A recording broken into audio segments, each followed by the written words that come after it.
Honey is just the tastiest insect vomit we've tried. Hey there, kiddos, and welcome back to the channel. I'm Uncle Frank, hoping that you are having a great day. And in today's video, we are exploring the phenomenon known as deja vu, because I feel like we've already talked at one point about speculative JPEGs losing massive amounts of value practically overnight. That's right, in today's video, we are talking about Counter-Strike, its recent crash, and more specifically, the kind of takeaways you as a collector of trading cards or collectibles in general can learn. What lessons can be learned from this? Now, before we continue any further in the video, I just want to get it out there that I do not play Counter-Strike. I'm not a fan of Counter-Strike. Counter-Strike is barely on my radar. In fact, the only thing I know about Counter-Strike really is that it is a video game and that it is inferior to Team Fortress 2. That's all I got. Over the last 24, 48 hours, there was a pretty big event that occurred in the world of Counter-Strike, though. Basically, Valve made a change to the game, a change to the trade-up system in it, that allowed for a pretty big shift in the value of certain skins in the game. Certain items, collectibles, JPEGs. Certain JPEGs in the game. Now, if you're a Counter-Strike fan watching this video, first off, hello, welcome to the channel.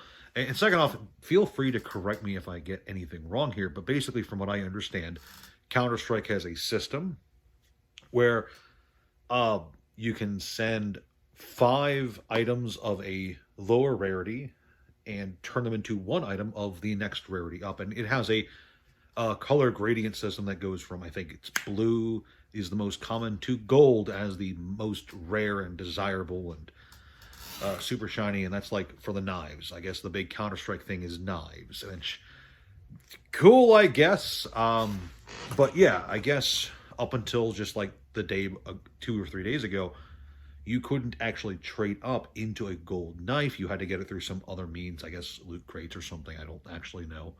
But I guess Valve has changed it so that the step below gold, red, can be traded up into gold, which apparently has caused an absolute deluge of value, leaving those gold items. In fact, you just go on YouTube and look at some videos of the subject. You're going to see people who've lost like $30,000 of value from their Counter-Strike inventory basically overnight.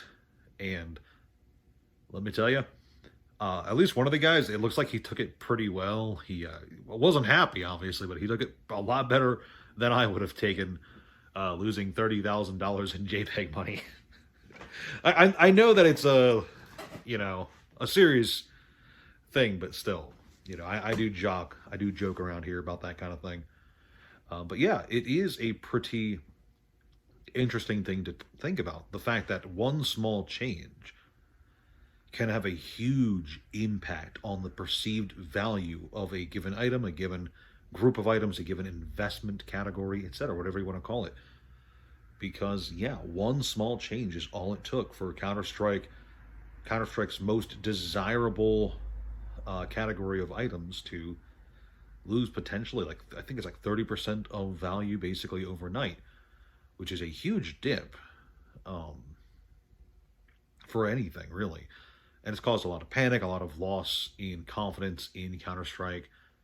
And, I don't know the full story. I don't know every angle of this conversation, but it looks to me like Counter-Strike's items have increased a lot in value in the last, 4 years or so. So even though it's down 30%, it's still a lot higher than it used to be. So there's something to consider.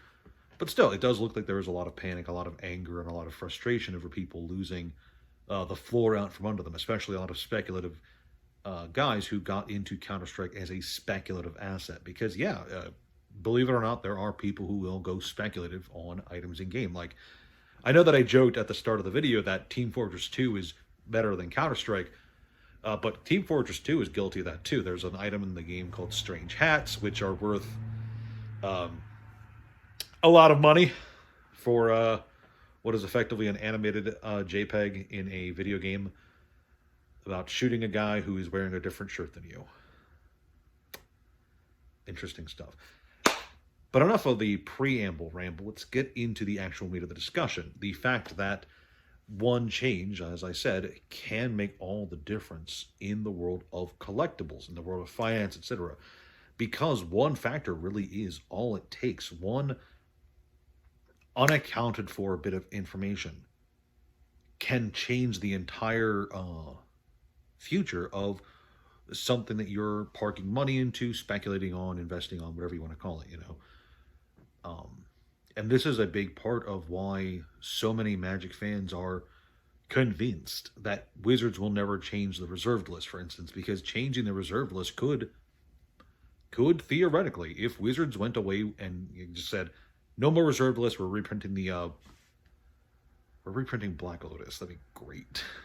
But if Wizards of the Coast did something similar, where they just took a foundational part of what people come to expect when it comes to Magic the Gathering, it could, in theory, really upset the market, really cause a huge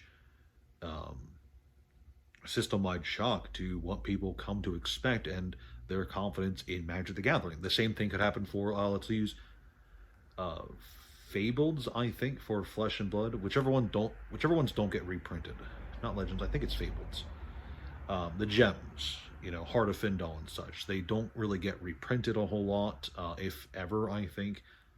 So I think if LSS were to, you know, theoretical situation here, if LSS were to put out a set where all the gems were reprinted at majestic rarity, crazy stuff, you know, that would cause a lot of people to get really antsy about Counter-Strike. And just for clarification, I personally think the Counter-Strike situation is going to be fine. Looking at some price charts for various inventories, it does look like, even though there is a huge dip in the market right now, it's still way above where it was just a few years ago. So I think anyone who's still confident in Counter-Strike and likes it as a game, they're probably going to be fine in the long term, you know. So I just want to put that out there. Again, I know nothing about Counter-Strike. Maybe this was such a huge change that people are going to quit the game selling their entire inventory, which will cause more people to sell their inventory as they lose confidence, and there's going to eventually be more sellers than there could ever be buyers, because more and more people are leaving the game. So, like, that could still happen, but, you know, from what I'm seeing currently, it doesn't look like that's occurring. It just looks like there's a bunch of people upset. But, you know, similar things could happen to Magic, Pokemon, the good one, you know. There's so much confidence right now in the Pokemon market. There's so much speculation, so much bullishness. What happens if this mythical reprint for all these, let's say the last 6 months of sets, right? Let's say that, no, since 2025, let's say all the sets of 2025 magically got a reprint that hit for Black Friday. Again, super speculation. I'm not saying that this will happen. I'm saying, what if? You know, this is a what if situation. What if Journey Together, Destined Rivals, Mega Evolutions, was Prismatic Evolutions 2025? I think it was.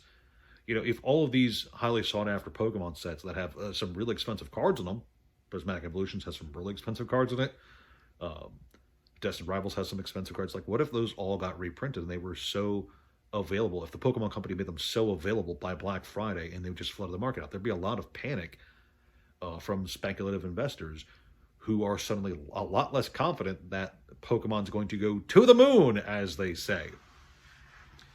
So I suppose it's just an interesting thing to think about, is the fact that it does not really take much for markets to shift. It does not take a lot for confidence to unravel and for people to freak out.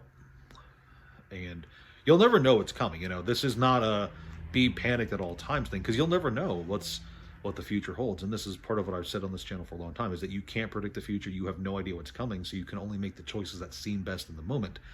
And this leads back to my whole opportunism thing. You know, I've said it before, and I'll, you know, repeat this as often as it takes, but opportunity is something that you have to kind of hammer into yourself, and you can't really afford to be paralyzed by indecisiveness. You know, opportunity comes, you have to decide then and there. Are you going to take the opportunity or move forward and forget about it and move on with your life? Because, you know, you can try, you know, you can throw thousands of dollars into a JPEG in a video game and suddenly it's 30% worth 30% less, and you're out, a third of your cash basically overnight. Or that could not happen. You can't predict the future, so you can only make the decisions that look best to you in the moment. But at the end of the day, I think what's really important here is that when these changes happen, when these wild swings do come your way, what matters then in the moment is that, are you going to make the decision that's best for you? Are you a purely speculative investor who got into Counter-Strike because you thought those weapon skins were going to go up and up and up forever? Well, then when the crash happens, you've probably lost all confidence. You're probably going to be the kind of person who sells out, which means you're also you're going to be the kind of person who sells out of Pokemon when it's on the way down, rather than after waiting for a consolidation period. And in that case, you are probably not the kind of person who is going to be in long term regardless. So a lot of the people who are high emotional right now, high freaking out about this situation, these are the same kind of people who would buy Destined Rivals boxes at 500 and then freak out if they didn't immediately go to 1,000. Or Spider-Man. I forgot to mention Spider-Man the entire video. I feel so stupid. These are the same people who would buy Spider-Man at $900 and then freak out when it did not immediately go back up. And, it's the same kind of situation, I think, where based entirely on what I'm seeing so far, again, I'm not a Counter-Strike player. I'm not a Counter-Strike expert. I know nothing about the game, but from what I can see, it looks like even with this crash, it still looks pretty good. Could go a lot lower, yeah. In fact, by the time this video is released, the charts could look even worse. But as of like 10 minutes ago, looks fine-ish. Not great, but fine. So I suppose the entire crux of this video is basically, market shifts are going to happen, and in the moment you kind of have to make a split-second decision. Are you going to panic and sell out, or do you think you're holding on to something that will recover, will stop its downward trend at some point and climb even higher in the future? And I hate to say that vibes kind of determine what your decision will be, but you can only make decisions based on your past experience and the information you have at hand. You can never, consult the future for information. That's, someone once said that that past results are not indicative of future results, or something along those lines. I don't remember the exact quote because I'm a stupid idiot. And while that is a true statement, you can't rely on the past to dictate where something's going to go in the future. You can still learn from the past and look at the direction something's going and say, okay, well, is this going to continue to go in this direction forever, or are things going to change? And, in a split-second knee-jerk reaction to a single change in a game, yeah, it's something that's worth thinking about. Because, it could continue going down. Confidence could continue to erode from Counter-Strike or Pokemon or whatever, whatever is experiencing the system shock at the moment. Is it a Black Swan event?